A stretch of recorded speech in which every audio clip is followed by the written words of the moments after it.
Assalamualaikum warahmatullahi wabarakatuh. Alhamdulillah wa syukurillah bi ni'matillah. Allahumma shalli wa sallim ala sayidina Muhammadir Rasulillah sallallahu alaihi wasallam wa ala alihi washabihi wa mawalah. Amma ba'du. Yang saya hormati seluruh para sahabat, para pemirsa, kaum muslimin muslimat di mana saja Anda berada.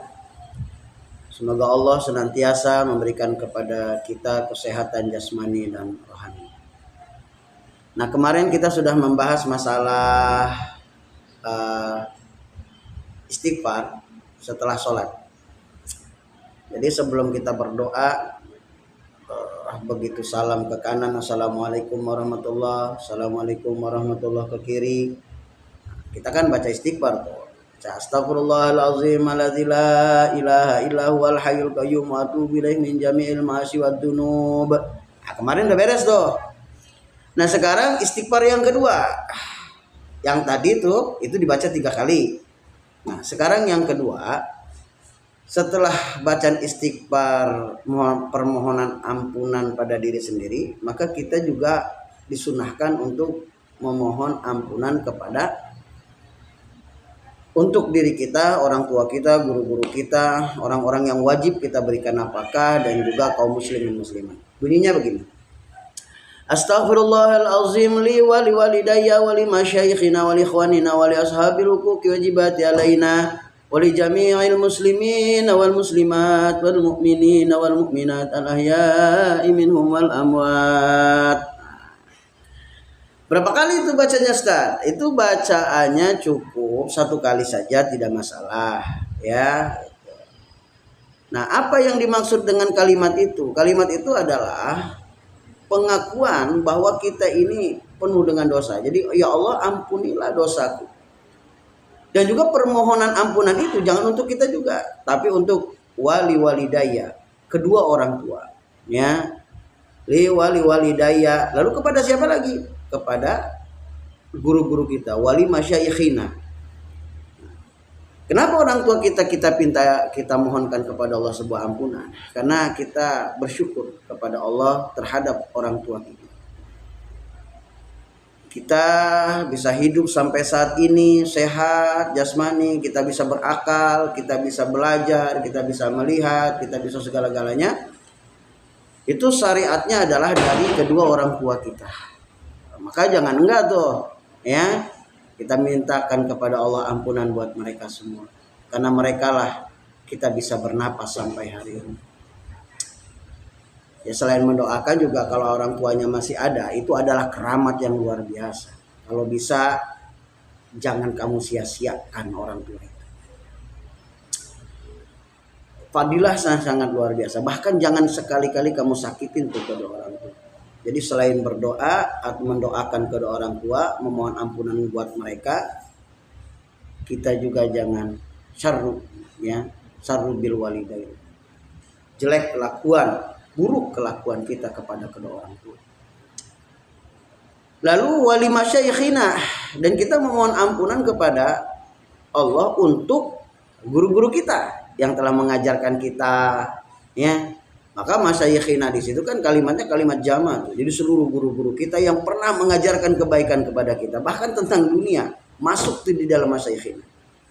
Tapi utamanya adalah guru-guru yang mengajarkan tentang akidah, tentang agama, ya. Kan kadang-kadang orang tua kita itu bisa memberikan nafkah buat kita, mendidik kita, ya. Ada juga orang tua yang ya mungkin didikannya kurang, tapi dia bisa cari uang. Akhirnya dititipin kita ke orang tua, ke guru. Sama orang tua itu kita dititipin ke guru ngaji. Ustaz, tolong titip anak saya mau ngaji. Nah, maka lima masyayikhina itu, ya, kita juga memohon ampunan. Nah, dengan memohon ampunan itu berarti kita tidak pernah ada konflik dengan guru-guru kita. Maka untuk kita sebagai manusia biasa, kita harus banyak bersyukur. Bahkan ada kalimat gini, belum disebut bersyukur kepada Allah sebelum dia bersyukur kepada makhluk. Ada kalimat begitu tuh. Nah, salah satu bersyukur kepada makhluk adalah kepada guru-guru kita. Jadi selain kita mendoakan, kita tidak boleh ada konflik dengan guru-guru kita. Bahkan tidak boleh di dada kita, di hati kita itu ada rasa tidak suka kepada guru kita. Yang padahal dulu kita senang ngaji, senang belajar, ya, senang bergaul dengan guru kita. Begitu ada permasalahan sedikit lalu kita timbul rasa benci, bahkan tidak mau silaturahmi kepada guru kita. Tapi kita selalu mendoakan kepada mereka. Ya Allah alam itu nanti. Tetapi yang jelas, terutama kepada guru-guru yang mengajarkan kita agama, jangan sekali-kali satu, hati kita tidak menyukai, ya, tidak menyukai. Yang kedua, jangan sekali-kali membicarakan keburukannya di belakang mereka. Selain itu ghibah, kemanfaatan, keberkahan, ya, wallahu alam. Biasanya orang-orang yang menghinakan guru-guru mereka atau membicarakan keburukan mereka di belakang, itu diambil oleh Allah keberkahannya. Salah satunya rizkinya, atau kalimatnya pakai atau dari keberkahan ilmu, atau diberikan kesulitan di dalam pikiran-pikirannya, baik memikirkan urusan agama ataupun dalam memikirkan urusan-urusan akhirat. Itu pentingnya. Hormatilah guru. Wali masyayikhina, terus wali ashabil huquqi wajibatilna. Maaf, wali ikhwanina dulu. Dan memohon ampunan kepada Allah kepada atau untuk saudara-saudara kita. Nah, penting saudara-saudara kita itu ya secara silsilah, kita punya kakak, punya adik, ya, punya sepupu, punya paman, punya bibi, itu secara silsilah. Saudara kita secara agama, ya seluruh kaum muslimin muslimat, maafkan saja. Kita mohon maaf kepada Allah untuk ampunan buat mereka, saudara-saudara kita itu, kerabat-kerabat kita, baik yang dekat maupun yang jauh. Maka dengan kerabat ini juga sebaik-baiknya manusia, sebaik-baiknya muslim, jangan sering berseteru. Ya, jangan sering berkonflik juga, jangan sering berbeda pendapat. Kalaupun ada perbedaan pendapat ya sudah, namanya manusia, ya. Saling berbeda pendapat ya wajar gitu. Wajar. Kenapa? Karena manusia itu kan memang mempunyai pikiran dan pengalaman juga ilmunya masing-masing. Yang penting mereka tidak tidak berbeda akidah dengan kita. Nah, yang masuk kepada wali ikhwanina ini adalah saudara-saudara seagama. Sedangkan saudara-saudara di luar agama kita, ya mereka juga yang non muslim, ya, itu saudara kita, nggak perlu kita musuhi. Tetapi di dalam doa ini mereka nggak dapat tuh, ya, tidak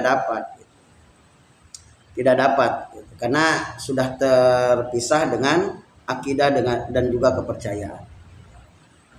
Nah, lalu setelah wali ikhwanina baru wali ashabil huquqi wajibati alaina, yaitu orang-orang yang hak kita wajib kita berikan apakah anak kita, istri kita minta mohon ampunan tuh kepada Allah. Ya Allah, ampuni anak-anak kita gitu loh. Ampuni dosa istri-istri kita. Ya, ampuni doa semua yang aku wajibkan, aku berikan apa. Terus lagi wali jami'il muslimina wal muslimat wal mu'minina wal mu'minat. Kita juga mohon ampunan kepada seluruh kaum muslimin yang ada di dunia ini, ya, baik yang masih hidup ataupun yang sudah meninggal. Nah, dengan kita membaca astaghfirullahalazim li wali walidayya wali masyayikhina wali ikhwanina wali ashabil huquqi wajibati alaina wali jami'il muslimina wal muslimat wal mu'minina wal mu'minat minhum wal amwat. Berarti kita sudah bersyukur kepada Allah, ya, atas permohonan itu, dan juga kita sudah menjadi manusia yang baik. Kenapa? Karena orang yang tidak kita kenal pun kita doakan di situ. Nah, mudah-mudahan hasil doa ini tercurahkan buat mereka, khususnya ya buat kita. Intinya kita terhapus dari dosa-dosa kita. Nah, setelah baca istighfar tadi, maka kita lanjutkan dengan kalimat La ilaha illallah wahdahu la syarika lahul mulku walul hamdu yuhyi wa yumiitu wa huwa ala kulli syai'in qadir. Kalimat la ilaha illallah wahdahu la syarikalah, kita mengakui bahwa tidak ada Tuhan selain Allah dan tidak ada sekutu baginya. Maka di situ kita harus pahami, ya, ketika kita baca kalimat tauhid itu kan kalimat tauhid, kalimat thayyibah gitu kan. Nah, ketika kita ucapkan kalimat itu, maka hati kita benar-benar meyakinkan bahwa satu, tidak ada Tuhan selain Allah dan tidak ada sekutu baginya. Artinya kita tidak perlu lagi menuhankan selain Allah itu, dan tidak meyakinkan Tuhan selain Allah itu. Ya. Nah, itu berarti hati kita sudah mentauhidkan Allah, karena memang Allah itu adalah Tuhan yang esa. Tuhan yang tidak ada duanya, tidak ada tiganya. Bahkan wajib bagi orang muslim untuk memahami sifat-sifat ketuhanan. Ya, akidah-akidah 50 aqid dalam pelajaran ilmu tauhid itu ada namanya 50 aqidul iman. Ya, itu 41 sifat bagi Allah, baik yang wajib, yang mustahil, dan juga yang jaiz. Nah, yang 9-nya para rasul, baik yang wajib, baik yang mustahil, baik yang jaiz. Itu untuk para rasul. Jadi semuanya itu ada 50. Untuk anak-anak, terutama akidah anak-anak kecil itu wajib hafal tuh akidah 50 itu. 50 aqidul iman. Kenapa? Supaya ada rasa cinta. Bahkan kita yang tua yang belum pernah belajar aqid pun harus belajar tuh. Gampang menggapai mahligai Allah, menggapai itu gampang, itu paling mudah kalau sudah memahami tauhid. Tapi kalau dia tidak memahami tauhid, ini berbahaya sebenarnya.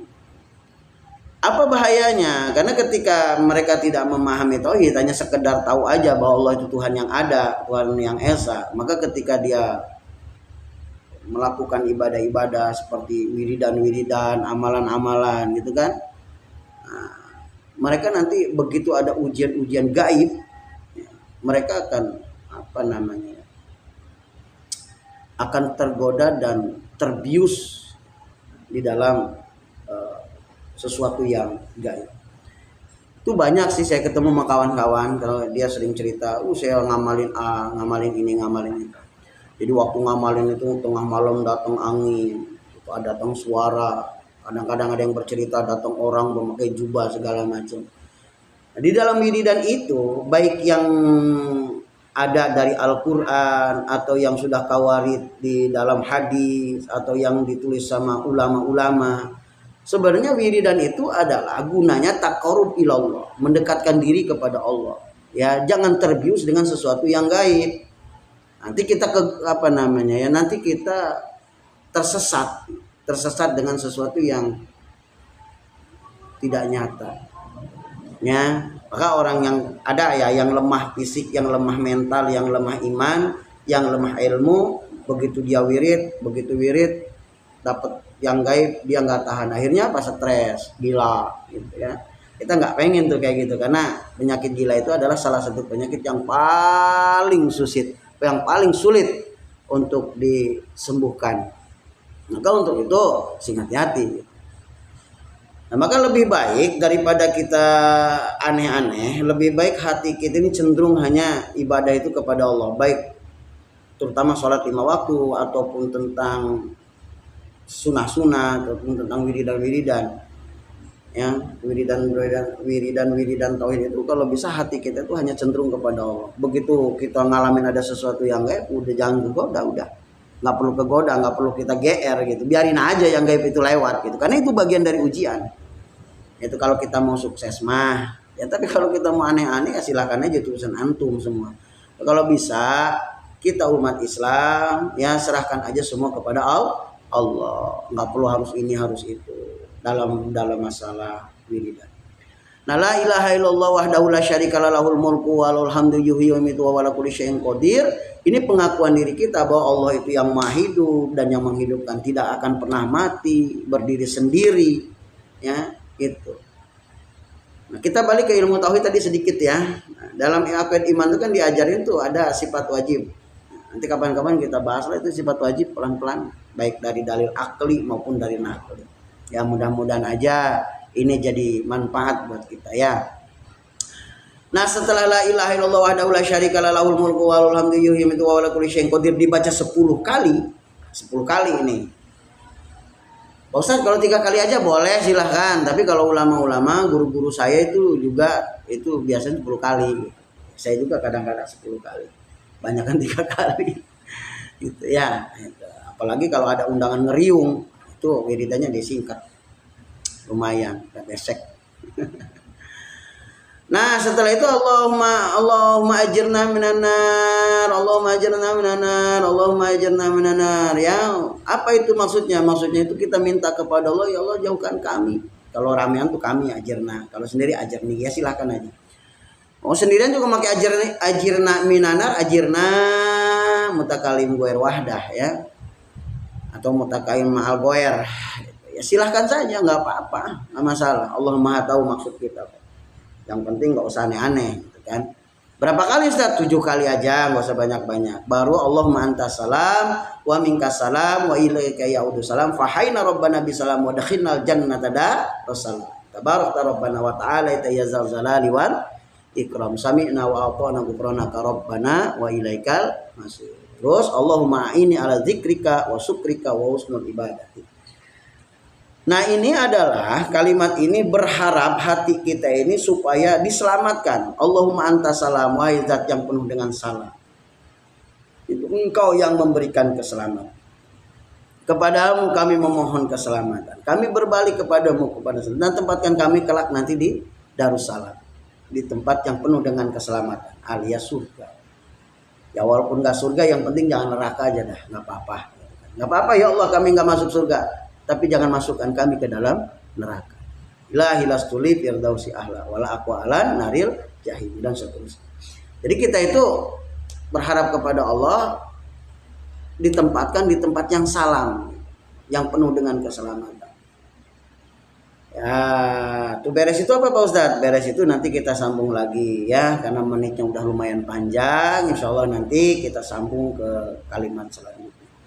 Terima kasih atas segala perhatian. Mohon maaf bila ada kesalahan dan kekurangan. Kepada Allah saya mohon ampun. Allahumma biqila qomitarik. Wassalamualaikum warahmatullahi wabarakatuh.